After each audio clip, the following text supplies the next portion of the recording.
of it worries everybody in Iran, and everybody is really sad about the fact that our country had to reach this point. But the 160 schoolgirls now are something that the world is seeing. But when the regime poisoned a full girls' school many years back, nobody paid attention. When the regime killed more than 40,000 people in January on the 8th and 9th, and then turned off the internet for the whole world so that nobody can talk about it, nobody paid attention to that. When the regime has been executing, we have the highest rate of executions in Iran. So many people, so many women, so many men, nobody pays attention to that. We Iranians know that there will be a lot of casualties, but we also know that there are casualties every day. There are more people dying when there is no war than when there is war. And this is something that will be very, very hard for people to understand. And people will think that I am for war. I'm not for war. Iranians are not for war. We don't want this. But we have no other way to remove this regime that has been killing its own people But over the years. So the majority wants the regime out, and there you can Google that on Gaman. They did they asked the Iranians, and more than 75% of the Iranians want this regime gone.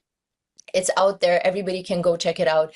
Less than 20% are regime supporters, but because Iran is so big and there are more than 90 million people, even 20% of that are millions and millions of people. So the majority wants the regime out, and there you can Google that on Gaman. They did they asked the Iranians, and more than 75% of the Iranians want this regime gone.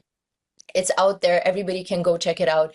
Less than 20% are regime supporters, but because Iran is so big and there are more than 90 million people, even 20% of that are millions and millions of people. So it is, of course, they have supporters, but those supporters are mainly people who do benefit from the regime. They get many, many funds. And these are, again, things that everybody knows. Iranians know that. And if you actually dig, you will find enough evidence that majority of Iranians want this regime I, gone.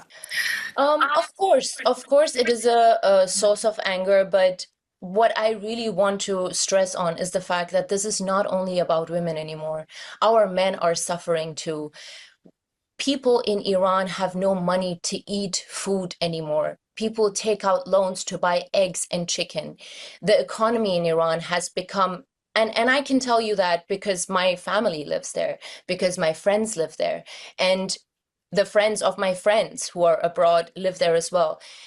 Life in Iran has become unbearable. It is not only about the women anymore, but yes, you're right. Gender apartheid is huge in Iran and has always been. It is decided by the people of Iran, sir. When you see the protest before the 8th and 9th of January, which started in December last year, that's when people, millions and millions of people, went on the roads and chanted that they want their crown prince Reza Pahlavi back. This decision is made by the Iranians, and the Iranians are very clear about that. And when Crown Prince Reza Pahlavi called for the Iranians to come out on the 8th and 9th, millions and millions came out and chanted his name. So the Iranians know very well who they want. And it's not at all up to Trump or Netanyahu to decide that. The Iranians have decided that for themselves already.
Elna Zuruzi, for speaking to me.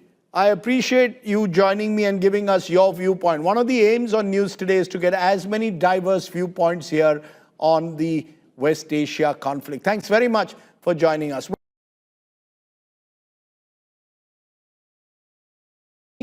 I appreciate you joining me and giving us your viewpoint. One of the aims on News Today is to get as many diverse viewpoints here on the West Asia conflict. Thanks very much for joining us.